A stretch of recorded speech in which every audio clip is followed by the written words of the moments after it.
Joining us on the phone right now is NewsNation national security contributor Tracy Walder.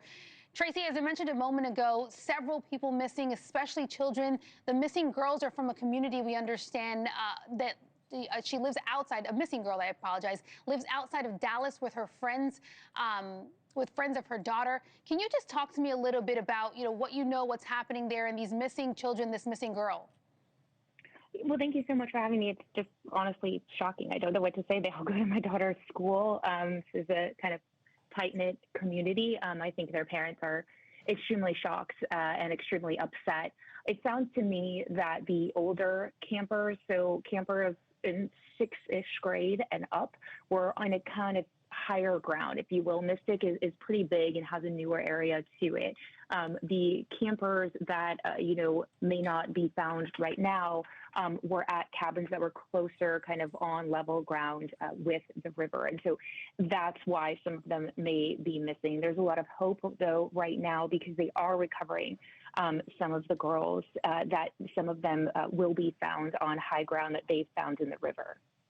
Has there been any communication? I know you've been hearing from some of these parents. What's their last form of communication with their children that hopefully leads them to hope that their children made it to higher grounds?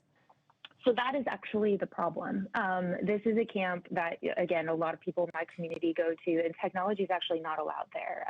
Technology is not allowed at my own daughter's camp. And so the reality is they actually have not had communication with their children because they're not allowed to have it, which is a good thing, right? That's the whole sort of point of camp, is to unplug, if you will. And so I think that's what's making it difficult. Also, the camp has stated, they have no electricity. Their Wi-Fi is down, and it is probably incredibly difficult for them to get that kind of communication out unless they're in a place that they can. I don't know if people's cell phones are dead, waterlogged, those kinds of things. And I think that's why communication and information is kind of a bit difficult to come by at this point in time. I'm curious, has there been some sort of higher ground meeting points for parents where emergency responders have been able to give them any information in terms of how long it'll take them to get to the place where they can hopefully find these children on higher ground?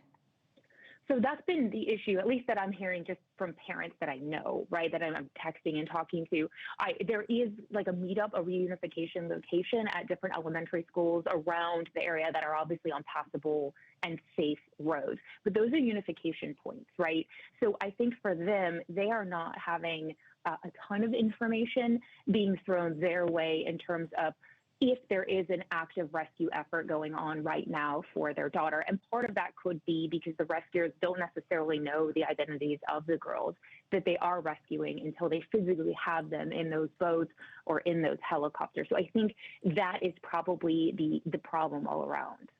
Oh my goodness! Again, as a parent, that just makes my heart jump. Yeah. Hoping that parents, while they're scared and dealing with this concerning moment, they don't make the mistake of potentially going out there in these waters and putting themselves at risk any further. Tracy, we're going to check back in with you. Hopefully, we get some good news in the coming hours that these children are found safely and okay. Tracy Walder, thank you again for your insight. Thank you so much. Thank you for watching. Subscribe below and download our NewsNation app right now on your phone, and you will get fact-based, unbiased news for all Americans.